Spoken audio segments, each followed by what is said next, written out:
ఒక చర్చ కూడా అందుకే ఈ రోజు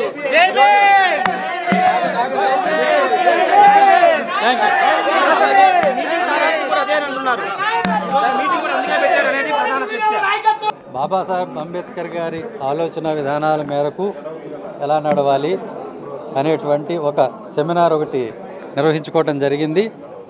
బాబాసాహెబ్ అంబేద్కర్ గారి ఆశయాలు ఏమిటి, వాటిని ఎలా సాధించాలి, వాటిని సాధించడం కోసం వ్యక్తులుగా మనం ఏం చేయాలి, సమిష్టిగా ఏం చేయాలి అనేటువంటిది చర్చించడం కోసం మన రాష్ట్రం నుంచే కాకుండా ఇతర రాష్ట్రాల నుంచి కూడా మేధావులు, వక్తలు రావటం జరిగింది. మీరు ఇప్పుడే చూశారు. వాళ్ళ విలువైనటువంటి అభిప్రాయాలు వారు వ్యక్తీకరించడం జరిగింది. ఆఫ్కోర్స్ వారి అభిప్రాయాలు వారి వ్యక్తిగతం, కానీ దానిలో ఉన్నటువంటి మంచి ఏదైతుందో దాన్ని తీసుకొని అందరికీ ఉపయోగపడే విధంగా సమాజంలో అన్ని వర్గాలు, అన్ని కులాలు సామరస్యంతో కలిసిమెలిసి ముందుకు నడిచే విధంగా ఎలా ఉండాలి, ఎలాంటి విధానాలు ఉండాలి, భవిష్యత్తు కార్యాచరణ ఎలా ఉండాలి అనేటువంటిది ఒక అవగాహన కోసం మేమంతా కూడా ఈరోజు ఇక్కడ కలవటం జరిగింది. ఈ కార్యక్రమంలో పాల్గొన్నందుకు నాకు చాలా సంతోషంగా ఉంది. ఇప్పుడు సగమే అయింది, మిగతా సగం కూడా మీరు ఉండి ఏం చెప్తారో అంతా విని అంతా ఆకలింపు చేసుకున్న తర్వాత ఆఖరిలో నేను మాట్లాడతాను. Thank you very much. SC వర్గీకరణ మీద మీ కామెంట్ ఏంటి? ఎస్సీ వర్గీకరణకు సంబంధించి ఇప్పుడు రెండు రకాలుగా అంటే చేస్తారా, ఖచ్చితంగా ఏంటి అనే దాని మీద కూడా ఒక క్లారిటీ రావచ్చు. అదే ఇప్పుడు దానికోసమే, ఆ క్లారిటీ కోసమే ఈరోజు చర్చ చేపట్టడం జరిగింది. దీనిలో అనేకమైనటువంటి మొట్టమొదటిది మాలమాదిగలు శత్రువులు కాదు, అది మీరు గుర్తుపెట్టుకోండి. మాలమాదిగలు శత్రువులు కారు అనేటువంటి ఒక విషయాన్ని మీరు గుర్తుపెట్టుకోండి.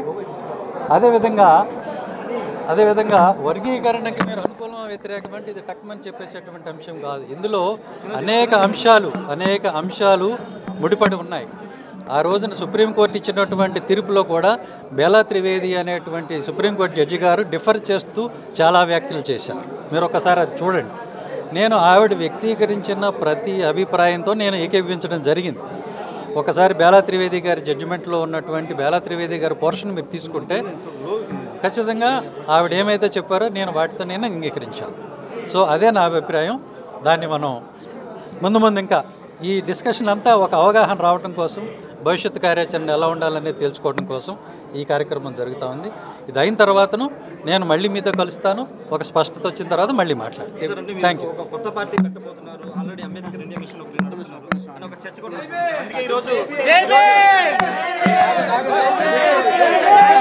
Thank you. అదే అంటున్నారు. మీటింగ్ కూడా అందుకే పెట్టారు అనేది ప్రధాన చర్చ.